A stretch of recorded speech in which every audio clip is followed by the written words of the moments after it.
자, 윤슬기 기자 리포터도 보셨습니다만 이 전해진 대로 북한이 어젯밤 군사 정찰 위성을 기습 발사하면서 국제사회의 대응에도 지금 이목이 집중이 되고 있습니다. 먼저 이채린 기자, 미국도 상당히 이 상황을 좀 엄중하게 보고 있다 이렇게 봐야죠.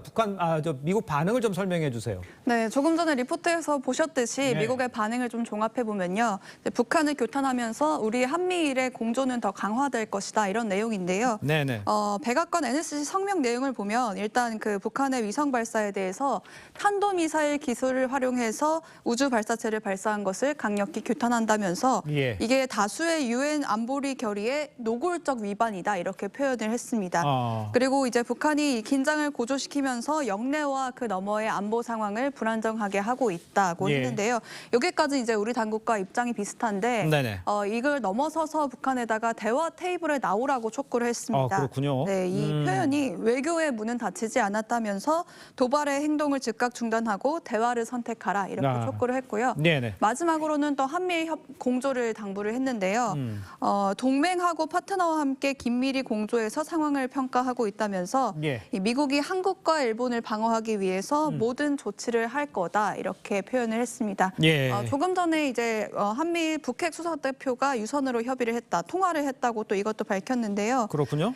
여기서는 이제 도발을 거듭할수록 한미일의 대북 공조를 강화할 것이다라고 예. 표현을 하면서 예. 북한의 이번 발사를 이 발사 예고 기한을 1시간 앞두고서 발사한 기만적인 발사다 이렇게 비판을 했습니다. 알겠습니다. 기만적인 발사란 비판과 함께 한미와의 공조 여기를 또 다시 한번 강조를 했고요. 그다음에 대화의 테이블에 나와라. 이게 이제 미국의 일성으로 또 나온 이야기라고 지금 이채림 기자가 전달을 해줬습니다. 자, 그렇다면요, 차관님, 그 문제는 글쎄 한미 공조 또 협력, 한미일 협력 어떤 방향으로 어떻게 이 부분에 대해서는 방향을 좀 설명을 좀 해주셔야 될 것 같아요. 이제 뭐 결국 두 방향으로 갈 겁니다. 예. 하나는 일단 북한이 불법적인 행동을 했기 때문에 네. 제재를 강화하는 방향에 대해서 논의가 있을 거고요. 예. 방금 전에 이제 북핵 대표들이 결국에는 유엔 안보리에서 어떻게 이 문제를 다룰 것인가 하는 부분을 논의하는 것이고 그 부분과 관련해서는 뭐 계속해서 논의했던 거기 때문에 네. 안보리로 일단은 가져가서 북한을 비난하기 위한 성명 초안을 만들고 그것에 대해서 중국이나 러시아가 거부권을 행사한다 하더라도 계속해서 노력하는 모습을 보여야 될 것으로 봅니다. 예. 다른 한편에서는 이제 군사적인 협력 어떻게 이것을 대응할 것이냐 그러니까요. 하는 부분인데 예. 미국이 가장 먼저 방금 전에도 이 기자가 언급한 것처럼 동맹국에 대한 그 안전 보장 부분을 강조할 건데요. 그것과 별개로 북한의 그러한 사실상의 미사일과 같은 이러한 군사정찰 위성 발사에 대응하기 위해서 어떻게 정보를 공유할 것인가 하는 부분을 지속적으로 논의해 왔는데 앞으로 금년 안으로 저희가 하기로 한 게 있어요. 그것은 뭐죠? 북한 미사일 경보 정보를 갖다가 공유하는 훈련을 하기로 돼 있어요. 경보 정보. 예, 그런 것이 바로 이번 것처럼 뭐 인공위성 발사체라고 주장하지만 결국에는 대륙간 탄도 미사일을 개발하기 위한 과정이기 때문에 그렇죠. 이런 것도 어떻게 한미일이 각각 포착을 했고 예. 그것과 관련된 정보를 어떻게 실시간 공유함으로써 보다 예. 면밀하게 볼 수 있느냐 예. 이런 부분에 있어서 진전이 이루어져야 된다고 보고 예. 그러한 훈련이 곧 이루어질 것으로 생각합니다. 예, 알겠습니다. 자, 지금 화면이 나오고 있는데 저 장면이 지금 저건 아니군요. 예, 알겠습니다. 지난 5월 장면이고요. 저희가 지금 사진에 준비가 되고 있는데요. 그 사진을 올려주면 저희가 좀 시청자 여러분께 설명을 해 올리도록 하겠습니다. 발사 장면 사진이 좀 준비가 된 게 있는 것 같아요. 일단 신 차관님 지금 보면 아까 말씀하신 대로 아까 이채린 기자도 언급했습니다만 미국의 여러 가지 뭐 기만한 행위라고 했습니다만 대화의 테이블은 열려 있다. 대화에 나와라. 이렇게 얘기는 했는 거로 지금 얘기가 되고 있잖아요. 글쎄요. 이 대화의 테이블을 끌고 나올 수 있는 뭐 방안 이런 것들은 뭐 있습니까? 어떻게 봐야 됩니까? 지금으로서는 미국도 사실 북한이 대화에 나올 것을 기대하진 않고 있는 것 같아요. 왜냐하면 김정은의 기본적인 방침이 핵무력 강화에 있고 그렇기 때문에 각종 뭐 장거리 미사일뿐만 아니라 이번에 정찰위성 그리고 핵잠수함 그리고 또 순항 미사일 이런 것들을 개발하는 데 집중하는 모습을 보일 때 지금 미국이 대화의 문은 열려 있다 하더라도 북한이 대화로 복귀하는 데는 시간이 걸릴 것으로 보고 있는 것 같아요. 네. 그럼에도 불구하고 이런 대화를 열어놓고 그 대화에 복귀할 것을 촉구함으로써 국제사회의 여론을 환기할 수 있다는 장점이 있는 거죠. 예. 그런 부분에 있어서 미국의 노력이 필요한 부분이 있고요. 예. 지금 북한 정찰위성 발사 사진이 자, 지금 사진이 올라와 나오고 있는 있는데요. 것 같은데요. 예. 보시면 모양은 어떻습니까? 모양은 지난번에 발사한 천리마하고 똑같습니다. 똑같습니까? 그렇기 때문에 네. 뭐 모양에 있어서 급격한 변화는 있는 것 같지 않고요. 예. 다만 그 발사 기술과 관련해서 지난번에 실패한 것이 자세 제어 기술이나 이런 부분이 약간 부족한 것이 아닐까 평가가 예. 됐는데 예. 그런 부분이 이제 개선이 됐겠죠. 아무튼 뭐 북한이 계속해서 발사를 하다 보면 네네. 쌓아지는 데이터가 있고 예. 그 데이터를 통해서 보다 진전된 기술을 확보할 수 있는 것이 뭐 기본적으로 과학기술의 기본 원칙과도 같은 거기 때문에 네. 뭐 북한이 이런 부분과 관련해서 앞으로 더욱 발사하면서 기술이 더 갖춰질 것이다 하는 점은 저희가 알고 우리도 사실 관련해서 이런 정찰위성 준비하고 있거든요. 그런 것도 또 보다 조기에 이루어져야 되고 그런 분야에 있어서 투자도 조금 더 많이 이루어져야 되지 않을까 하는 생각을 합니다. 차관님, 저 장소가 그러니까 저희가 동창리라는 예, 얘기죠. 동창리입니다. 그러니까 저기서 계속 저런 준비를 하고 있었다는 거, 우리가 모니터를 하고 있는 상황이죠. 그럼요. 계속해서 저희가 동창리를 지켜봤고요. 여름부터 새로운 시설이 또 만들어지는 것도 저희가 확인을 했고 또 새로운 시설이요. 이 동창리 기지는 사실 저기는 약간 더 해안가고요. 저거보다 약간 내륙 쪽에 과거 북한이 광명성 위성을 쏠 때 네네. 사용하던 그 기지가 있었는데 예. 이제 새 기지에서 발사를 하는 것으로 이렇게 방침이 정해진 것 같아요. 계속해서 지금 화면에 나오고 있는데요.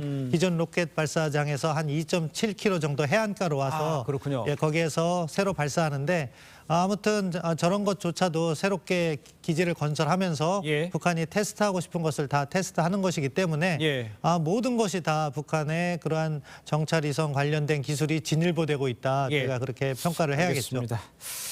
자, 일단 또 일본의 반응도 궁금합니다. 일본이요, 북한이 정찰위성 발사 후 이후에 어떻게 대응하고 나서는지 뭐 준비를 하고 있다는 얘기도 있었습니다만 뭐 일본의 반응이 또 궁금합니다. 좀 설명해 주세요. 네, 일본도 이제 정부가 심야에 국가안전보장회의를 열었습니다. 네. 또 오키나와 인근 해역으로 이제 지나가면서 경보 조치가 내려지기까지 해가지고 낙하물이 떨어질 경우에 대비해서 이 자위대 이지스함과 패트리엇 팩3 부대도 만약에 낙하물이 떨어지게 되면은 이거를 예. 파괴해라 이런 조치 명령까지 내려졌는데 네네. 실행되진 않았고 다행히 일본의 뭐 아직까지 피해는 확인되지 않았다고 합니다. 알겠습니다. 네, 아까 이제 군사 정찰 위성 그 위성장에 대해서 잠깐 얘기를 했었는데요. 예, 예. 네, 북한이 이제 김정은이 군사 정찰 위성 발사를 지난 4월에 언급을 하면서 연속적으로 여러 개의 정찰 위성을 배치를 해야 된다 이렇게 지시를 했었고요. 여러 개로. 네, 그러면서 이제 위성 발사장들도 훌륭히 건설해야 된다 이런 얘기를 했는데, 네. 그러니까 발사장을 여러 개를 추가로 또 이렇게 이제 북한에서 설치를 해서 정찰 위성을 여러 개를 배치를 하겠다 이런 의도들을 미리 얘기를 했기 때문에 야. 앞으로도 추가 발사를 할 가능성에 대해서 정말 배제를 할 수가 없는 거고요. 그렇겠네요. 정찰 위성의 기능을 생각해 볼 때 또 추가로 발사를 할 수밖에 없을 텐데요. 이게 이제 지구를 돌면서 정찰을 하는 거기 때문에 사실상 뭐 몇백 개, 뭐 1000개가 있다고 해도 우리나라를 실시간으로 감시하는 건 불가능합니다. 그렇기 때문에 뭐 아까 신 차관님이 이제 궤도에 오르긴 했지만 이거가 실제로 감시를 할 수 있는지 신호가 적절히 오는지 이건 평가를 해봐야 된다고 했는데 네네. 적절히 오고 우리나라를 보고 있다고 하더라도 실시간으로 감시를 할 수 없기 때문에 아무래도 추가로 더 발사를 할 거다 이렇게밖에 볼 수 없을 것 같습니다. 알겠습니다. 지금 이채림 기자가 지적하신 추가 발사 계획 이런 것들은 지금 뭐 우리가 뭐 동창리를 모니터링하고 있다고는 하지만 거기서 계속 진행되고 있다 이렇게 보고 있고 곧 또 추가 발사 계속할 것이다 이렇게 봐야 되는 거 아니겠습니까? 뭐 기본 원칙상으로는 그렇게 갈 거라고 생각합니다. 예. 다만 이제 군사적인 측면에서 보면은요, 네네. 저는 북한이 지금과 같은 해상도를 가진 위성은 쏘아 올리면 쏘아 올릴수록 손해다 이렇게 봐요. 왜냐하면 해상도가 1m도 되지 않는 그런 뭐 군사 정찰 위성을 쏘아 올리면 그 쏘아 올리는 비용이 있잖아요. 그렇겠죠. 그것에 비해서 너무 이렇게 과도한 지출이다 이렇게 보기 때문에 다른 한편으로 광학 기술을 개발해 많은 노력을 할 것이다. 것이다. 여기에는 해상도를 좁혀가야 되거든요. 그런데 북한은 아직 그 부분에 있어서 입증한 게 없어요. 무인기 같은 것이 추락했을 때 그 카메라를 보면은 뭐 과거에는 일본제 카메라를 갖다 그냥 장착한 정도 수준의 정말로 조악한 수준이거든요. 그리고 지난번에 5월 달에 저희가 회수한 것을 봐도 뭐 해상도 문제에 있어서 심각한 약점을 보유했습니다. 따라서 뭐 쏘아 올리는 행태는 보여질 것이지만 실질적으로 군사정찰 위성으로서의 역할을 하는 위성은요 조금 더 시간이 걸릴 것이다. 그렇기 때문에 사실은 뭐 바로 이렇게 쏘아 올리지는 않을 것 같아요. 이제 중요한 것은 무엇이냐? 위성에 대해서 조금 더 설명드리면요. 위성이 군사정찰 위성이라고 해도 일반적인 위성이라면은 하루에 지구를 2바퀴를 돕니다. 그러면 어떻게 되겠어요? 12시간마다 같은 지점을 볼 수 있는 거죠. 그렇다면 12시간이면은 시속 뭐 10km라고 해도 120km를 이동하게 되잖아요. 그러니까 군사정찰 위성으로서는 한 대 가지고는 효과가 없는 거예요. 적어도 수십 개의 정찰 위성이 있어야지 시간 단위 또는 뭐 몇십 분 단위로 볼 수 있는 거기 때문에 앞서 이채림 기자가 이야기한 실시간 그것을 위해서는 수십 개, 거의 100개 이상을 갖다가 쏘아 올려야 되는 거고 다만 지금 북한이 가진 그러한 광학 기술로는 사실 쏘아 올리면 쏘아 올릴수록 손해다. 그렇기 때문에 그런 부분도 북한이 잘 알고 있는 겁니다. 겉으로는 이렇게 약간 과장된 행동을 하겠지만 나름대로는 그런 것까지 계산해서 앞으로 행보를 할 것이다. 그 부분도 우리가 염두에 둬야 된다고 생각합니다. 알겠습니다. 그렇게 뭐 정찰 위성에 뭐 심지어는 뭐 초등학생이고 뭐 대학생이라는 뭐 비유도 있었습니다만 문제는 그렇게 하지만 지금 그 의심되는 게 지금 러시아의 기술 이전이잖아요. 이런 것들이 따라온다면 그 말씀하신 것보다 훨씬 더 빠르게 갈 수도 있는 상황이잖아요. 그렇죠. 그 부분이 이제 제가 그래서 아까 좀 상당히 우려된다 말씀드린 건데요.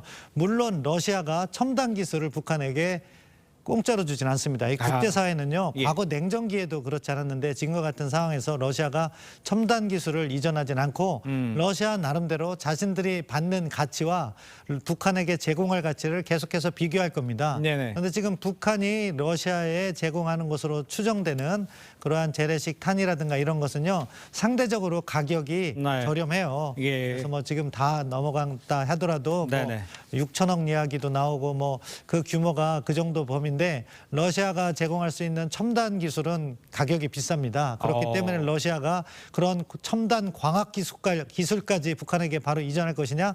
저는 그렇지는 않을 거라고 생각해요. 그 부분을 또 우리가 러시아하고의 외교를 통해서 극복해야 되는 거죠. 저희가 러시아하고 관계가 악화되면서도 사실상 관리를 잘 하고 있는데 그런 것들이 다 이러한 부분에 있어서 우리가 추가적인 외교적 공간을 만들고 북한에게 정말 첨단 기술을 이전하지는 않도록 물밑에서 외교적인 노력을 하는 것이 정부의 또 다른 과제라고 생각하고요. 그러한 부분도 이미 진행 중일 거라고 저는 추정합니다. 알겠습니다. 러시아와의 지금 이 상황에서의 이 외교력이 필요하다 이런 지적으로 이해를 할 수 있을 것 같습니다. 자, 또 주변국이죠. 또 중국도 상황도 살펴봐야 할 것 같아요. 중국도 북한의 이번 정찰 위성 발사와 관련해서 반응이 좀 나오고 있는 것 같습니다. 어떤 반응이 나와 있는지 이채림 기자가 좀 정리를 해주시죠. 네, 일단은 발사 이후에는 아직까지 중국 당국이 내놓은 반응은 없고요. 어제 이제 북한이 발사를 예고한 이후에 이 중국 외교부에서 내놓은 반응이 있는데요. 이 미국에 대해서 탓을 하는 거였습니다. 미국이 한반도를 방임하는 게 국면 교착의 원인이 됐다면서 이 문제 해결의 열쇠를 미국이 쥐고 있다 이렇게 표현을 했는데요. 그러면서 이 중국이 실제 행동으로 정치적 해결을 추동해서 이 한반도의 평화와 안정을 지켜야 한다 이렇게 호소를 했는데요. 사실 이 입장은요, 이 한반도 문제에 대해서 중국이 그간 취해오던 기본적인 입장입니다. 미국이 열쇠에 키를 쥐고 있다 이게 어떤 의미냐면요. 그러니까 한미가 한국에서 연합훈련을 하는 것, 뭐 이런 것들이 한반도의 군사적 긴장을 높이고 있고 그렇기 때문에 북한은 이렇게 행동할 수밖에 없다. 이런 좀 양비론이라고밖에 볼 수 없는데요.